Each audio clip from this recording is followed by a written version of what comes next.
Today on the Isabel Brown Show, our guest is the legendary Bear Grylls. I have been a fan of his for my entire life, and I am so excited that he's joining us here on set. But we're not just talking about survival or stunts or the crazy things that he's done in the wilderness. We're talking together about faith, courage, and the greatest story ever told. Join us for a fascinating conversation about how rediscovering the story of Jesus has become his most important mission and adventure yet.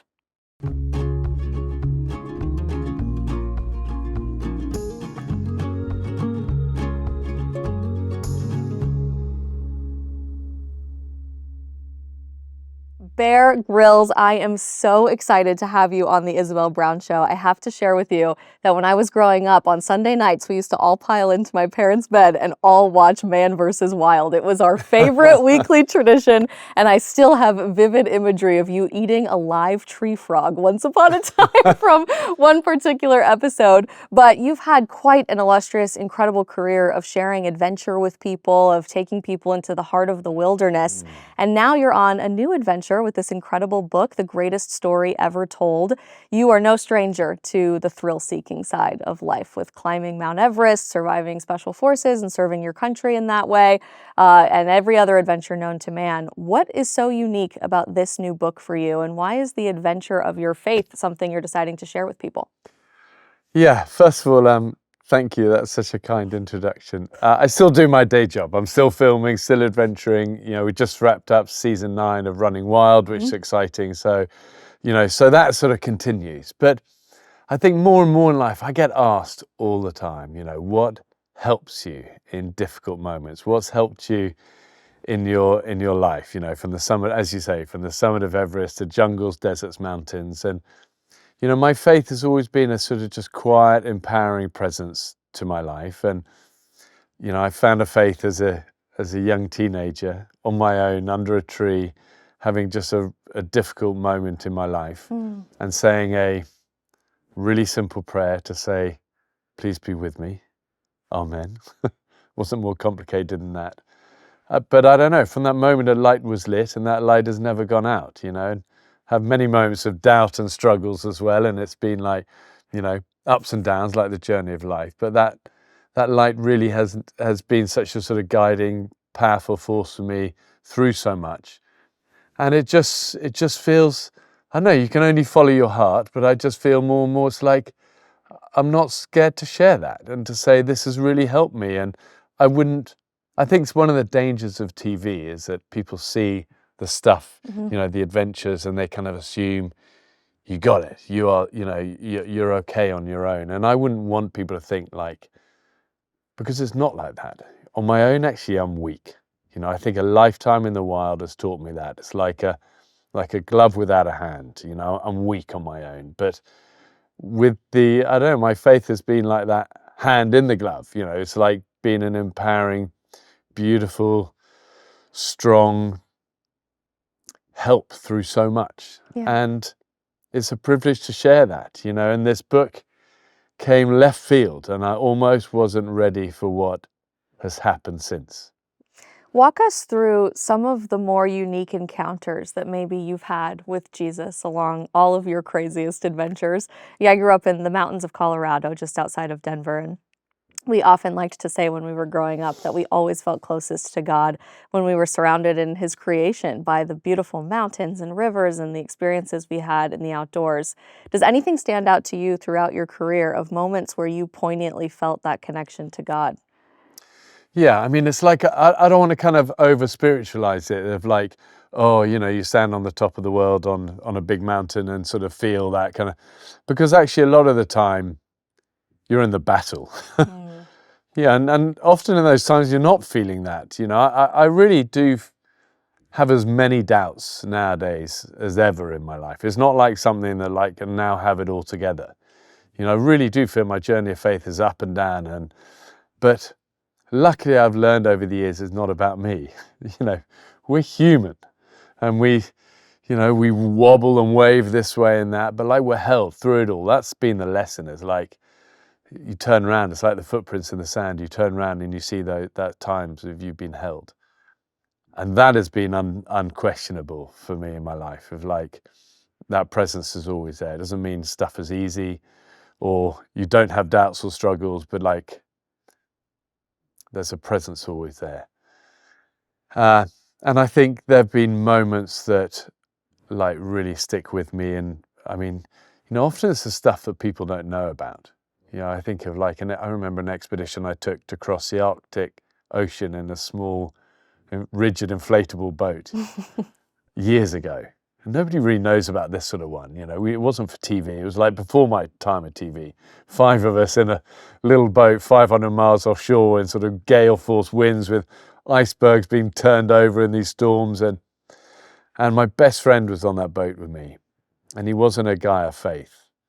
And he said in the heart of that storm, he saw an angel on the front of our little boat. And it sat there and it wouldn't go. And he kept thinking he's hallucinating. And he kept kind of hitting himself. And he said it never left. And meanwhile, I wasn't seeing any angel. I was like just fighting to keep this thing upright and stop us being turned over, knowing that we're going to die if this thing goes over. And he found a faith ever since we came through that storm. We survived. And he's still like a best buddy to me all these years on, and his faith is beautiful. And I don't know, it's just, there's 100 moments like that I've had, and they're not always the glamorous things. And sometimes just the battles of life, losing people close to you, or doubts and struggles with work or relationships. And it's like, the great thing about faith is that it doesn't have to be like rooted in church on a Sunday. I find as much church as in just my friendships and connections and little things every day. So I don't know, it's just a long-winded way of saying it's a journey, and we're on it, and the light has been the best thing in my life. Let's parse out a little bit something you said there that really stuck out to me, that it's not about you. There's a fascinating generational paradigm shift I'm seeing in American culture right now, with young people really searching for substantive faith. And I find that in very clear juxtaposition to our culture that makes us the center of our own lives, that our careers matter, our social media followings matter, my immediate desires of my day-to-day life trump everything else around me. And yet we find so much purpose and meaning in lessening of ourselves and making God more of the center of our lives. What has that meant for you throughout your faith journey? Well, where you put your heart is where your treasure is. If you build your foundations on things like that in all of our lives, it's going to let us down. And it's so tempting, it's so easy, and we ride high on something and you kind of put trust in that. But I just learned over a lifetime of adventure and so many things, like build on solid foundations, hold those things lightly, because they're transient, they come and go, and sometimes you win and sometimes you lose, but they're shallow masters to have. And I think it's a one thing to try and be disciplined about in your life, is like build your values in your life on rock, and faith has been that for me, and otherwise you're all over the place. And also it's never enough. If it's on social media or fame or money, it's like that beast is never fillable. It's never enough. So, it's the thing of, there's a really beautiful verse in the Message version, just says, self-confidence is no confidence. And it's so true. Don't rely, it's like, we live in this culture where it's all about find your own empowerment. But ultimately, many adventures and many extremes of the world has told me that it's actually a weak place to look. Plug into something bigger than you. And the great stories through history, the great survival stories of unbreakable courage and strength and resilience, you're on your own, it's not enough. They're drawing from a deeper well. So I think this thing, and I say it to myself as much as anyone else, like, draw from a well that is deep. Don't drop your bucket and pull up sand and mud. It's not enough. Go to the deep well. And Christ has always been that for me. So it's a bottomless well. I love that story of Jesus at the Samaritan woman at the well. It's like, she was not a religious great person.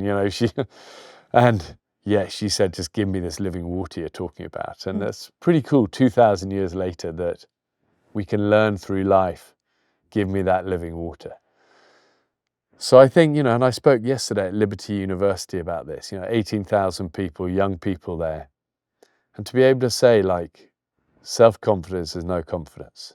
You know, that's a verse. You know, it's like, you know, lean on me, he says. That's what Jesus says. So it's like, I'm a soldier. I'm good at following orders. I'm just gonna do what he says. You know, I've learned that through this process of writing the book, you know, this greatest story ever told. There's so many incredible examples. And I've written as eyewitness accounts of the life of Jesus. You know, what was it actually like for them? Time and time again, from Mary to whoever, it was like, just do what he says. I mean, it's probably my favorite bit in the book. The first time Jesus starts to do a miracle, the wedding at Cana, you know, and he's age 30 and that clock is ticking. And he's resisted the urge to start because he knows once he starts, this road is leading to Calvary. He must be scared. He almost wants to delay it. And then he's at this wedding and his mum sees the problem. And his mum is going, go on, go on. You know, like only a mother sometimes can, help your son to fly. And he's resisting it. He's going, Mum, it's not my time. She's going, just go on. It's not my time. And it's one of my favorite bits of the whole Jesus story. It's the only time she doesn't listen to him. And she just turns to the servers, says, do whatever he says. Just do whatever he says. She knows. So no, and he relinquishes, he gives in. And he says, fill the things. And the wine gets made and the journey begins, you know. So I try and live like that, just like those words. Do whatever he says. And it's a good foundation then for your life. I fail often, by the way. As we all do. It's great to have that goal. And then it's your sort of guidelines for life. Yeah.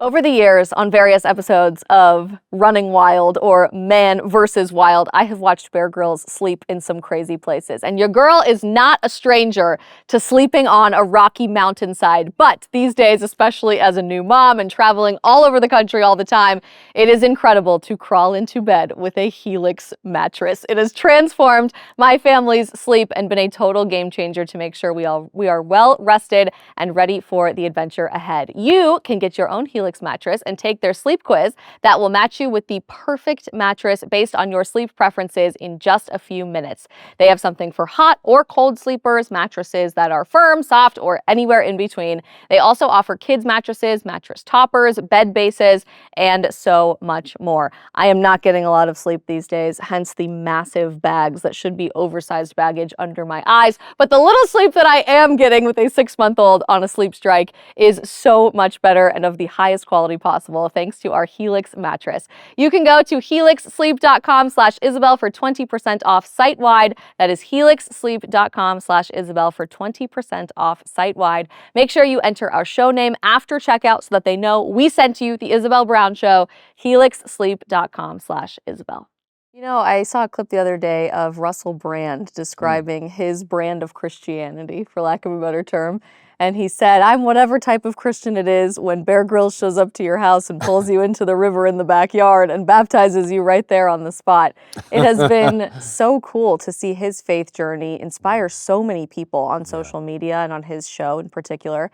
But he's not the only one, and you're not the only one coming from television and more of a celebrity lifestyle and sharing your reignited or maybe even newfound journey of faith. We're seeing Mark Wahlberg do prayer vigils on apps like Hallow. Chris Pratt has begun sharing his faith journey on social media. Why do you think there's this newfound courage in the public eye for people with platforms to be so open and authentic about it? I think courage inspires courage, you know, and the harvest is ripe. You know, and what do you want to live for? Do you want to live to gain more, to get more, or do you reach a point where you think, hold on, this fire is burning bright and like you can't contain it? I mean, it's another beautiful bit in the Jesus story. You know, at the end of his journey, you know, when he's come back and he's chatting to his disciples before eventually he's going to disappear. You know, he said, I don't put a light under a, you know, I don't hide it. You put it on a hillside for people to see. You know, be salt in the earth. And I think that's for all of us. It's like you don't light a light to cover it up, you know, and it's not that we've got our lives together because life is still a battleground, but we need each other and it's courage. It's good to be have the courage to stand up. I really admire when you speak of those people. I admire that. That's good. That's called courage. You know, the other thing I learned through this greatest story ever told was like, I mean, one thing I did was 3 times read the Bible cover to cover to make sure we get this right, and work with amazing theologians who helped and guided me. But one thing I learned reading it cover to cover, which was quite a labor of love, I got to be honest, sometimes, and not easy, you know, where there's one commandment that was repeated more than any other commandment through the whole Bible, and it was 365 times, which is a lot, which was be courageous, you know, be brave. And it's like, again, I'm a soldier, you know, I might fail, but I'm good with an order. So don't hide the lamp under something, be salt and try and be brave. So, and I feel it's a great thing to be able to be brave about, because A, who doesn't need it? Everybody needs it. You know, people don't need religion as such, but I don't care whether I'm with with an atheist or a Muslim or an Indian or a Chinese person or whatever cultural faith you are. I never meet anyone who goes, are you trying to find peace in your life, home in your life? Do you want to be empowered by something greater than you?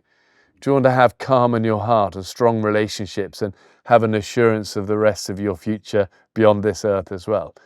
You never meet anyone. Nobody's going to say no. You know, the stuff we say no to is a religion, is a division, is a thing that kind of feels like it's restricting or, you know, but Jesus was never those things. He was always liberating and free and affirming. So I feel it's good to be brave. It's good to share the truth, and not the religious side, but the truth of Jesus, that he's about life. And it's part of the calling, isn't it? Is to try and be brave. So it's a journey, but and also if you can't be brave about that. Yeah. Like people go, it's very brave standing up for faith. And I'm thinking, what? To stand up for the Almighty? What an honor. I mean, I'm not being asked to stand up for somebody who's bad in a court of law, you know, and trying to like, oh, this is tricky. You know, you're standing up for love personified. Yeah. What a privilege What to a be an distinct ambassador and honor. stand up for that in some way. I love that perspective, because we often treat God as a dirty word, I think, in our postmodern society. Well, there's a religion that's a dirty bathwater, you know, and all of us get clouded and blinded by that. And I've been in that boat as well. I threw faith out when I was a young man I didn't want anything to do with it, because all I saw was that all the people at school telling me to stop smoking behind the bike shed and like, you know, I didn't want any of that stuff. Yeah. So I kind of threw the whole thing out. Bathwater, dirty, be gone. When actually the baby was amazing. You know, you throw the baby out with the bathwater, it all goes. And it's been a lifetime journey to realize once you get rid of religion, stick with Jesus, who was the least religious person. You know, it's pretty interesting to think the period of greatest church growth in history was between 33 AD and 350 AD. They didn't have a Bible, they didn't have a church, they never sung a song, and there was never a sermon. Take those things away from your culture and your church. What are you left with? I'm not saying we should get rid of all of that, but it's interesting.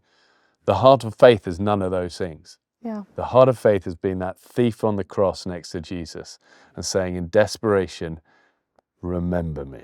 You know, that's an interesting perspective that I never really had considered, because I think what you're seeing right now with the re-explosion of Christianity across Western civilization and this concept of revival, I think we're seeing led by young men more than any other demographic, has been rooted in a more traditional religious sense of practicing Christianity. Here in America, young men are seeking out Catholicism in record numbers. That's been happening in the last year or so. And I'm hearing from most of the students I interact with on college campuses across all religious persuasions and different denominations of Christianity, that they want something really substantive. They want that traditional sense of a tie to Jesus that's those existed. are a framework, and I'm not saying the framework is bad, but it wasn't what Jesus offered people. Jesus wasn't coming saying, I'm going to sort your life out on Sunday, or I'm going to make you dress like this or help you to smile more. Yeah.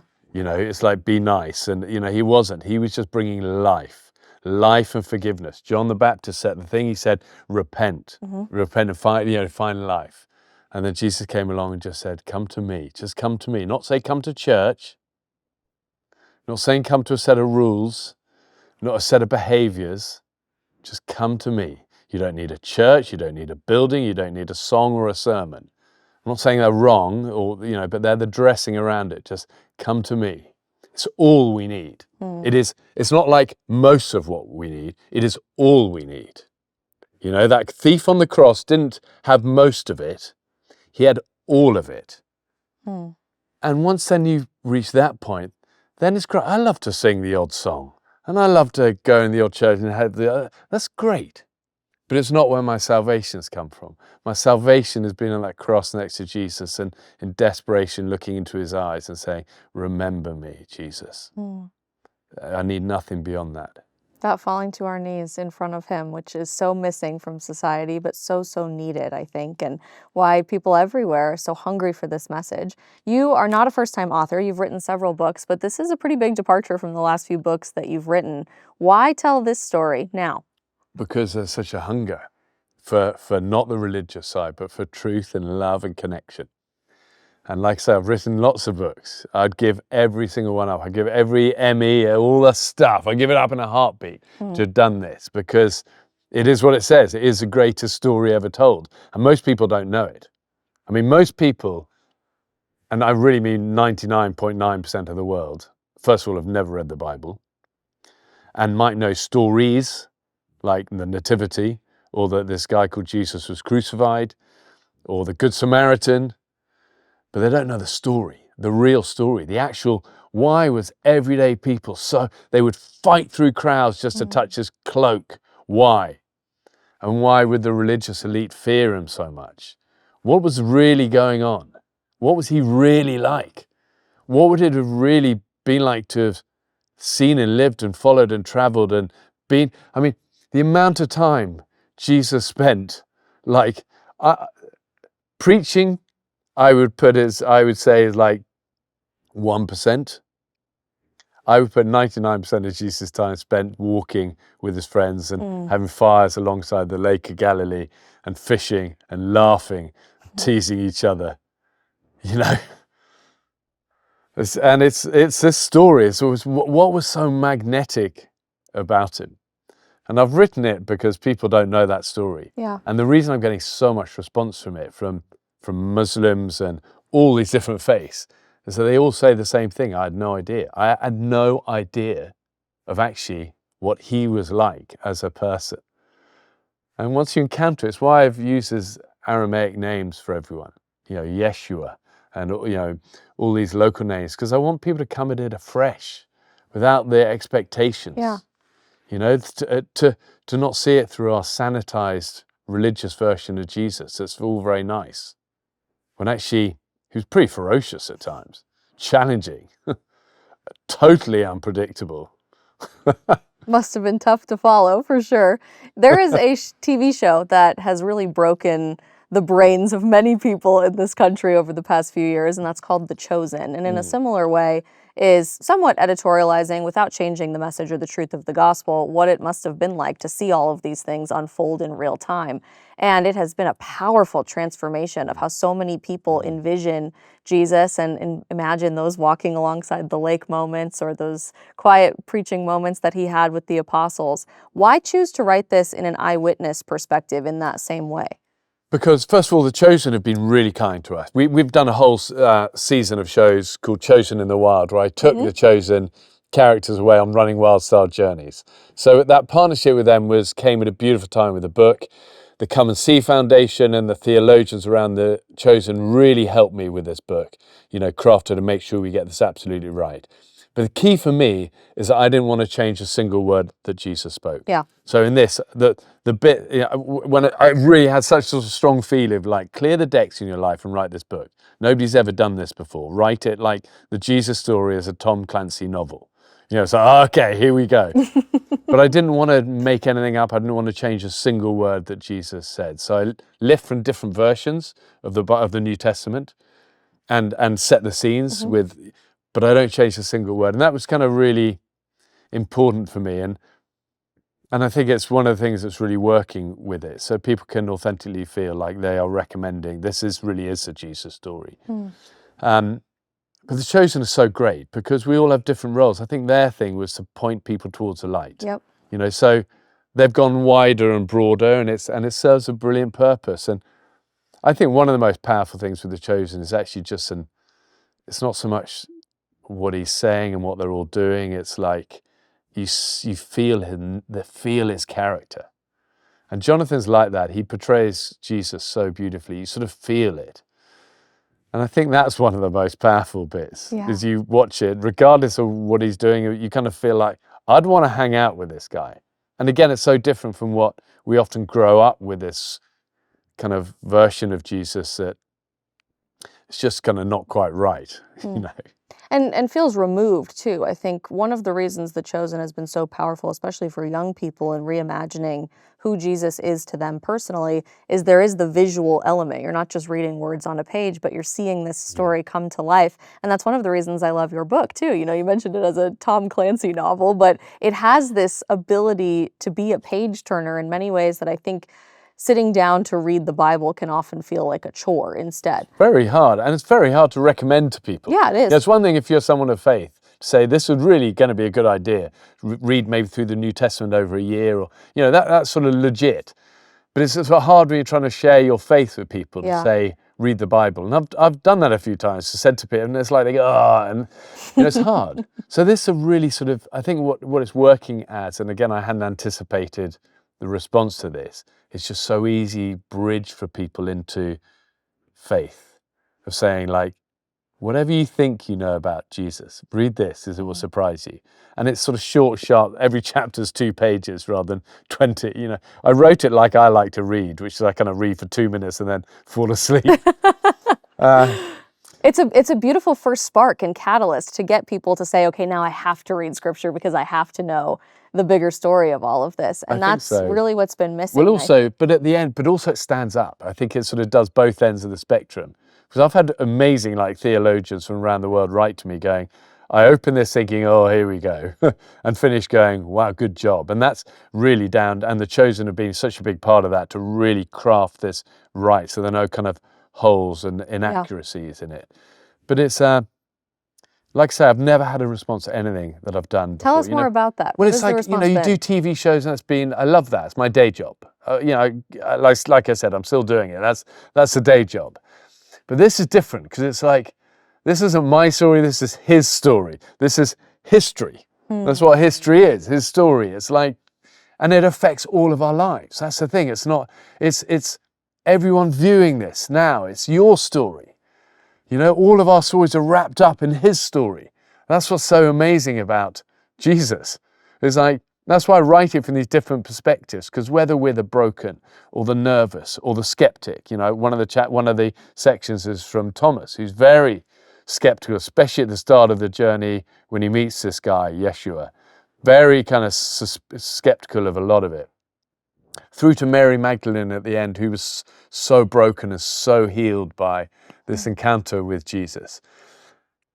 Because it's all of our stories. And I like that because it's bigger than your stuff or my stuff. It's like bigger and better, and it's like lasting and legacy stuff. By the way, this is a beautiful site. It is. They did an amazing job. I mean, one of my dreams was like always to go to the Holy Land, and I got to do it the year before I wrote this book. And it was such a humbling journey. I actually got to skydive in to the Sea of Galilee. No way, that is so cool. Well, I get very nervous jumping still. Years ago, I broke my back in a free-fall accident when I was a soldier. And ever since then, I still obviously skydive a lot for my job, into Man vs. Wild and Running Wild and all these things, but I find it really scary. And every time I jump, jungles, deserts, mountains, I always quietly say in the back of it, I go like this, and I say, Jesus, fly with me, fly with me. And it gives me real confidence, and I go out that door and it's great. And I've done it for years, fly with me. But here, I didn't anticipate, I hadn't really sort of thought it was just a busy day, and then at the end we skydived, grabbed the chute, went out, opened that door, looked down, Sea of Galilee, like that, boom, Capernaum, you know, all these places, like, oh wow. And I went, Jesus, fly with me. And it was like, literally like tears, and like, this is one of the greatest moments of my life. A little moment, but like, so I don't know, for me, faith is undeniable. And then the next day I wake up and it's like, no, it's mad. I can't be right. Which Do is you have the days like journey, that? right? Of course. I think Yeah. everyone does. And, you know, St. Augustine said centuries ago that the real journey of faith is knowing the deeper your faith is, the more questions you're going to have. And the more questions you have, the more faith you're going to have. And that's the cycle that you have for the rest of Oh, your that's life. It's always interesting. deeper Well, and the more more you profound. have, the more questions. Always. It's Yeah. just a never-ending Well, journey. I feel that. I feel that. I will never forget watching Bear Grylls eat a live tree frog and live spiders and the craziest things out in the wilderness. But these days, I am so grateful that even though we all deal with that annoying bloating and gut discomfort that just won't go away after eating anything in America, you know the usual advice: eat slower, walk after meals, avoid processed foods, and that helps sometimes. But most of the time, we feel so gross. Thank God we have colostrum, and cowboy colostrum specifically. It's that liquid gold first milk that is packed with proteins, growth factors, and antimicrobial peptides that all work together to boost your immunity, reduce your inflammation, and actually repair your gut lining to cut down on bloating. Today's sponsor, Cowboy Colostrum, offers the highest quality bovine colostrum available here in the United States. Cowboy Colostrum is 100% made in America from grass-fed cows, and here's what makes it really different. They don't overprocess or strip their colostrum like other brands do. They keep it whole and full fat for maximum nutrient density. Just add a scoop of their chocolate, vanilla, or strawberry flavor to your coffee or smoothie, and you'll get all of those natural growth factors that can help keep your hair and skin looking amazing. I have loved taking a scoop of their vanilla flavor in particular and adding it to my coffee in the mornings. It's made a world of difference where I need all the help I can get with my hair and my skin as a new mom who frankly could use a lot more hours of sleep. For a limited time, our listeners can get up to 25% off their entire order. Just head to cowboycolostrum.com/Isabel and use code Isabel at checkout. That is 25%, a big chunk, off your order when you use code Isabel at cowboycolostrum.com/Isabel. After you purchase, they will ask you where you heard about them and who sent you, so please support our show and let them know the Isabel Brown Show sent you. You know, I'm curious to get your perspective on the Holy Land. The first time that I saw the Sea of Galilee and many of the other biblical sites, obviously it's awe-inspiring, and you see the Bible come to life in 3 dimensions and color, and it feels so tangible versus some words that you're reading on a piece of paper that you've always seen for your entire life. Yeah. But I also was very struck at how small some of the sites were, right? The Yes. Sea of Galilee, you picture this massive, unending body of water, and it's a natural lake that's about 8 miles long. Capernaum is a stone's throw from Yeah. all of the other villages that you read about in the New Testament. You could walk there very easily, relatively speaking. And I thought that actually, despite being smaller and bringing things more humbling back down to earth, that deepened my faith in really powerful ways when I visited the Holy Land for the first time, because it was real. It wasn't this fantastical story far into the realm of fiction that humanity could never begin to touch. These were real places that you can still visit and touch today. So true. And you can feel it. You can feel it. You know, it's and that he just walked. They walked everywhere. You know? And I know I had like special moments. We were there a week before October the 7th, 2 years ago, and it was just like felt meant to be, and you know, and that we got it done at that time. But I got baptized in the River Jordan. I've been to that site. It's beautiful. And that water, like, you know, it's like that was moving for me. But it's pretty incredible. And it almost feels like yesterday that he would have walked along there. I mean, I got, you know, I took a motorbike, a tent, a parachute, and a couple of buddies. And we did a show for TBN called Refugee, Renegade, Redeemer, where we sort of followed the footsteps of Jesus and told the stories. And, you know, I loved it. It really ignited and was the start of the book, really. But just to sit on the shores of Sea of Galilee and swim in it, we lit fires and cooked fish. And it's hard to explain. It is, unless you have the privilege to visit, which I hope every person who follows the story of Christ gets a chance to at some point. I love how your story is rooted in the idea of thrill-seeking adventure and putting yourself in almost dangerous situations to challenge the limits of human beings, what we can handle, what we're capable of, and what we can survive. In Western culture, in America and the UK, and really across Europe and Canada and Australia and New Zealand, we're comfortable in everything that we do. It's extremely comfortable. You can have your favorite pharmaceutical drug delivered to your door in 2 hours from Amazon these days in America. But we're getting a crash course really lately in the last year or so in the idea that Christianity is supposed to be dangerous. And it was promised to us that it's supposed to be dangerous, that element of persecution and being willing to lay your life down for others and for your faith. How have you learned more about that and the story of Christ through writing this book? Well, I think we're not called to comfort. We're called to follow wherever. And sometimes it might be in good times and sometimes bad times. But I don't know, I just think I've learned in the wild over the years, there's time for comfort for sure, but if you're static, nature, everything decays. Water needs movement. Little pools of the jungles, bacteria. There's no, you need that in life. I think we're designed like that. We're designed, all of us, men, women, we're designed to thrive in challenge. And to be out of that comfort zone. I mean, I call it a comfort pit. You've got to get out of the pit fast. There's a time for a little bit of pit time to recover and rest, which is important. But we're designed to be warriors. All of us. We're designed, it's how we've survived and thrived over millennia. We're our best when we're stretched, when we're facing those fears head on, side by side together, moving forward towards the difficult stuff. And I think faith is part of that as well. We're not called to sit and just get comfy. So, and we have the best examples of that. I mean, look at Christ, how his life, you look at the disciples. I mean, the other thing, by the way, about the disciples that was shocking for me, researching the greatest story ever told, was realizing their ages. The average age of the disciples was like 15 to 25. You always think they're like old bearded men, which I suppose they did eventually become.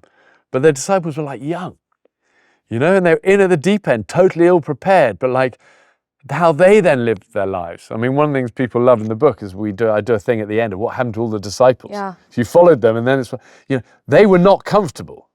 They traveled the world, and they were all, to a man, martyred for their faith. They were courage personified, all in. Paul, I mean, look at his life. I mean, he they say was unrecognizable at the end of his life because he was so broken from the beatings and the torture. I don't know, just I look through the centuries, the courage of men and women standing up, not for religion, but for the way of love. And that's what sets our faith apart. We're a faith rooted in kindness and humility and sacrifice and love. And that's, it's world-changing. Just like you jumping out of a helicopter or an airplane thinking this is so against human nature. I love that about our faith, that we are called to lay down our lives when our immediate instinct is to protect them by any means necessary and to run away from danger. It makes me think of the Gospel of John, how it ends with Jesus looking after he's been resurrected at the apostles and saying, "Follow me." And it's going to get really uncomfortable in this process. You know exactly where you're going. You're going to have a fate a lot like mine. And as you mentioned, all of them but one were brutally martyred for their faith. What can we learn from them? How can we become comfortable with being uncomfortable and get out of that pit to fearlessly defend truth and love in a world that often attacks it? I think just again, it goes back to what we said at the start. Know where your foundations are. Know where your anchor is. You're not going to get courage from putting your foundations in fame or social media or success or any of that stuff. It's not going to give you courage, not real courage. So having deep foundations and going to the right well, draw from the water where it's really going to be good and living and give you courage. So these are all simple things, and we're preaching both of us to ourselves as well, because that's a daily thing to try and find that. And like I say, sort of fail often. I really very sort of conscious of not doing sort of religious programs and podcasts that kind of like are just sort of an echo chamber of like, we're great. I really, really struggle with many, many things, and we need each other. And like, I really try not to complicate my faith more than just, again, like I say, being that thief on the cross, reach out the hand. And, and the hope for the book is that people kind of find that part of the real part of faith, the stuff that really inspires human hearts for life, not for religion, but for life. In researching and writing The Greatest Story Ever Told, did you learn anything unexpected? What leapt out at you as maybe something you hadn't considered before when reading scripture, or a story that you'd read a million times before but never thought about from a different vantage point? I think just how human both Jesus was and the disciples were, and how clueless. And also the elements of doubt that was there. Yeah. You know, if you think, one of the things I found really interesting is that John the Baptist, nobody knew Jesus better than John the Baptist. You know, they were friends from the beginning, even in each other's mother's womb. It says that when Mary walked in, John, he was kicking, boom, this guy, mum, this guy. You know, like they were thick as thieves from the beginning.